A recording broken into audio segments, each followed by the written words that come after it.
Fin 2019, la croissance devrait atteindre en Tunisie les 2,7%. La BERD, Banque européenne pour la reconstruction et le développement, prévoit pour 2020 une amélioration significative de l'investissement national et étranger et une croissance dépassant les 4%. Dans plus d'un domaine, il faut faire l'inventaire des blocages et goulots d'étranglement pour soutenir cette croissance. À cet égard, le secteur des phosphates constitue probablement le secteur qui nécessite l'intervention la plus urgente et la plus ferme possible du gouvernement tunisien. L'œuvre de redressement économique est une responsabilité collective qui implique la mobilisation solidaire sans exclusion aucune de tous les opérateurs publics et privés. Et pour faire le lien avec l'objet de notre séminaire de ce soir, j'en viens à parler du dinar et de son cours, qui connaît bien heureusement depuis 3 mois une certaine stabilité par rapport à l'euro. Que faire pour appuyer le dinar?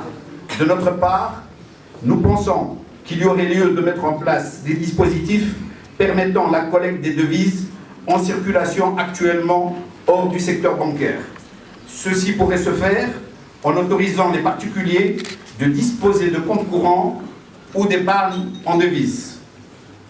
Les personnes physiques nationales, résidentes et non résidentes, ainsi que les personnes physiques étrangères résidentes et non résidentes, disposeraient du droit d'ouvrir des comptes en devises en Tunisie.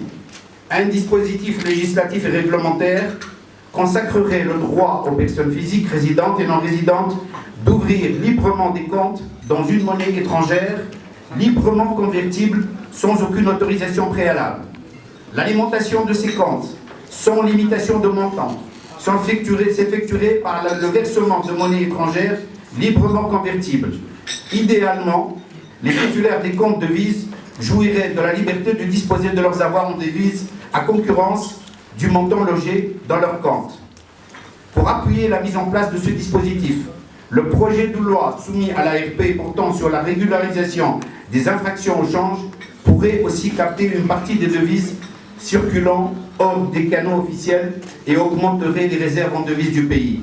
Nous débattrons de tout cela avec nos panélistes, mais tout d'abord, je passe la parole à M. Nasser Hidoussi, président du CCM.